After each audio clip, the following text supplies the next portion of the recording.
I don't often do reviews of live albums on either of my channels, but I am a big fan of The Doors, and I found this album at a Mexico City street fair, and I decided to grab it, so let's talk about it. Most of you know me as a metalhead, but The Doors are one of my favorite bands of all time, because they're also one of the first rock bands I was ever exposed to, and I've been listening to them since I was very young, maybe like 8 years old. So that's why this is one of my favorite bands.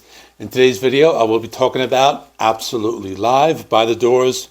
What's cool about this album is that it has a few tracks that are not on studio albums, and it has the full performance of Celebration of the Lizard, which is a compilation of songs that I will talk about later. I'll also talk about the recording process, the album cover, its release, critical reception. Then I'll go track by track and talk about the songs. Before I go any further, we're going to take a look at the vinyl record. I like to record this part separately, so let's go to that right now. Okay, we're going to take a look at the vinyl record. This was bought in Mexico, so it's in Spanish. This is the Absolutely Live album with a picture of Jim Morrison, and he didn't like that picture. I'll talk about that later.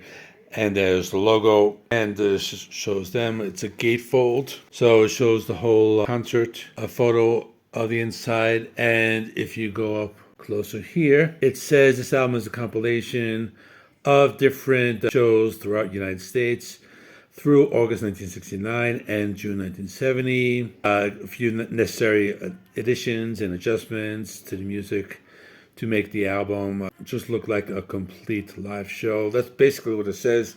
I kind of paraphrased a little bit. And here it is, the Electra logo. Over here says The Doors. There's just like the copyright sticker, and the song titles are bilingual, where it has it in Spanish and English, and right there. And then here shows the names of the people in the band right here and who produced it and all of that, and kind of shows more artwork here. And I think if you open it up backwards, it's actually one complete image. I never really realized that until just now, actually, but that's pretty cool. Let's look at the records. So here's the label, Doors, and it has the first songs where it's in English and then Spanish. So let's, I'll just look at the other one, and you can see the same thing. Basically the same label with the Electra. So let's go to the video again.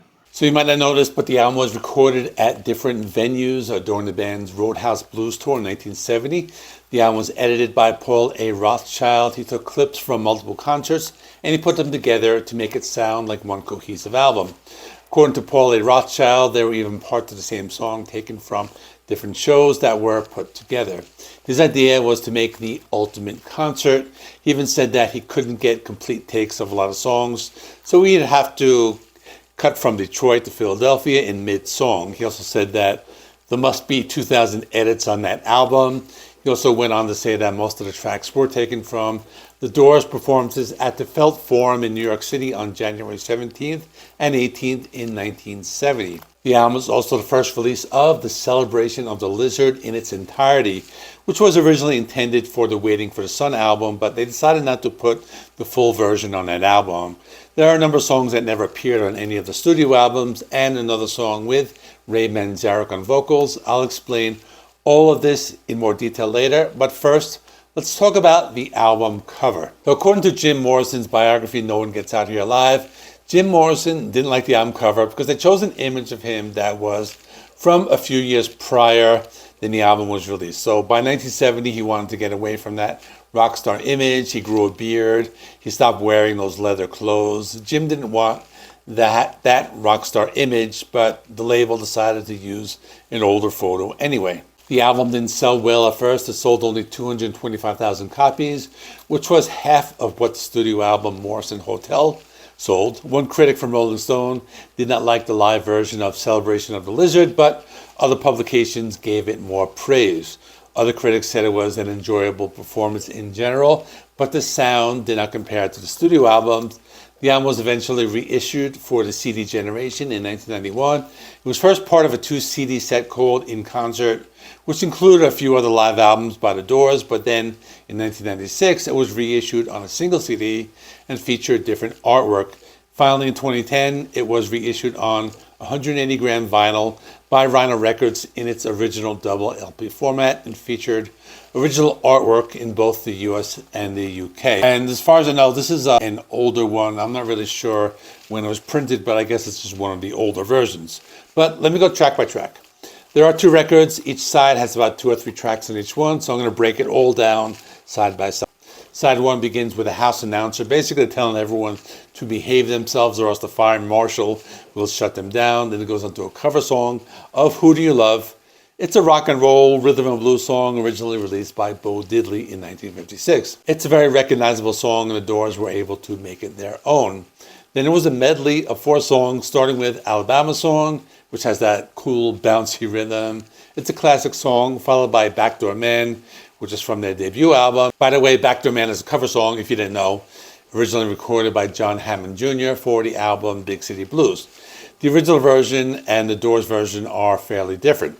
Then there's an unreleased song called Love Hides, which sounds like it would fit on any typical Doors album, or maybe the first 3 albums that had that very unique psychedelic rock sound. And the medley ends with 521, which was from the Waiting for the Sun album, and also one of the hardest rockers. It's kind of like proto-heavy metal. Side 2 of the record opens with Build Me a Woman, another song that never appeared on the studio albums.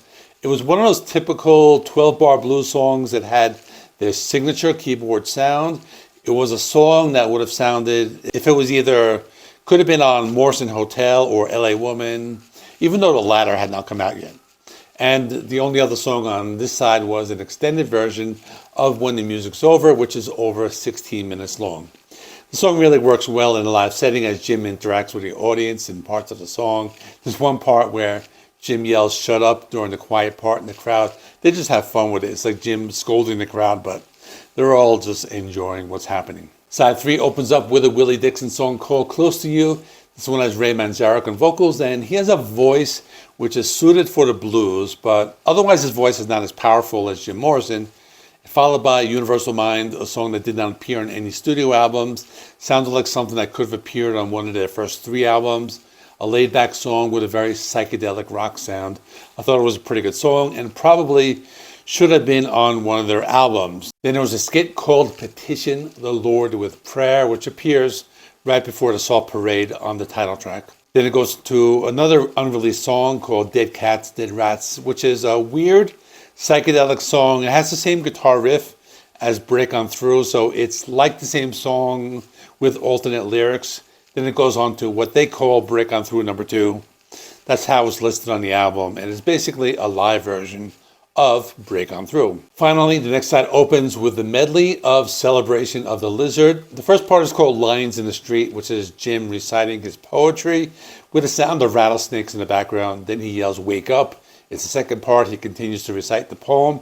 He recites it in a very dramatic fashion. He does different voices while the band plays this trippy music in the background. Then it goes into a little game where Jim starts to sing, but the lyrics sound like poetry. Then goes into the Hill Dwellers, and this part of the song gets kind of spooky where it sounds more like a typical Doors song. Jim does a mix of singing and spoken vocals. Then it goes into Not to Touch the Earth from the Waiting for the Sun album. That's also my favorite song by them. The song ends with Jim saying, "I am the Lizard King, I can do anything." You probably know that part. And then it goes into the next song. It's called Names of the Kingdom, a very quiet psychedelic rock song with Jim singing in a softer tone. The medley ends with Palace of Exile, which is another spoken word piece. Ends with a crowd cheering, and it goes to the last song, Soul Kitchen, an extended version that's 7 minutes long. And that's all. Check out this other video I have right here. I talk about the Doors box set, includes all of the studio albums. Thanks for watching. Please like this video. It helps me with the YouTube algorithm. Please subscribe if you have not already. I do videos related to physical media on this channel. I will see you in the next one.